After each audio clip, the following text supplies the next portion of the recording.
Hi, James here. I want to talk to you in this video about slip mats because I've had a couple of emails from some people who have said that whenever they do spin backs or spin the vinyl backwards, the platter actually stops. And another one has said whenever they're cueing, so pushing the record backwards and forwards, the platter is actually following the record backwards and forwards. Now that's not good because when you let go of the record to let it go and let it play, it's not going to start like that. It's actually going to sort of go and get going slowly. So I want to show you two sets of slip mats. Okay, I've got these are the original Technics ones that come with the Technics turntables. Now if you can see, they're kind of like a floppy material. These are really good for just basically mixing, cueing, probably beat juggling. And they're quite soft, so they're quite good to your records. They're not going to mark your records up or whatever. Now, the only problem is with them, they do tend to stick at high, like if you're doing a lot of quick movements, they do tend to stick a little bit. Now, putting them upside down so the white bit's up does sort it out a little bit, but really, if you want to do scratching and stuff, you'll probably want new slip mats anyway. So, these are ones, aftermarket ones. I paid about 18 quid for these, for a pair, obviously.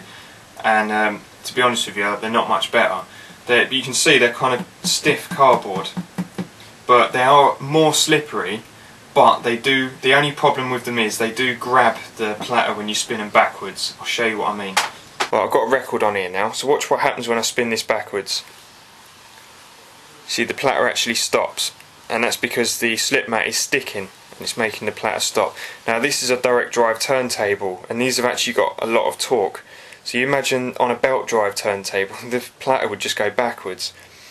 So the moral of the story is this: just because you pay 20 quid for slip mats, don't assume they're going to be amazing.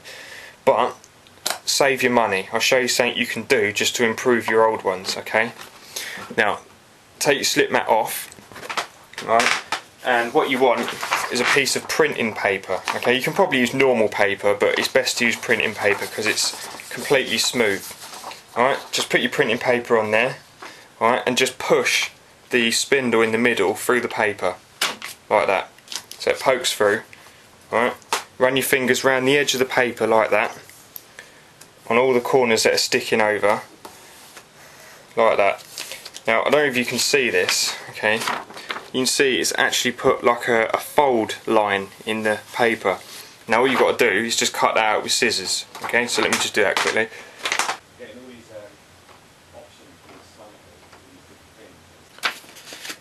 And there you go. So what we do now is put the slip mat on top of that. But I'll just quickly show you. Get that off. We'll do the quick test. Okay, got that and a vinyl on. Now if we spin it backwards, you see it stops the platter. But then if we put the paper on it, there you go. You see it's not actually stopping the platter. And when I let go, you see it actually starts moving again, almost instantly. Now you can also use this for belt drive turntables as well, because generally belt drives don't have as much torque as direct drives, so it just helps take a bit of strain off the platter if you're sort of scratching, beat juggling, even just mixing, cueing. It just helps to take a bit of strain off. So there you go. I hope this video has been a help. If you've got any questions or anything, leave me in the comments. I'll put as much in the description as I can. Okay, thank you for watching. Nice one.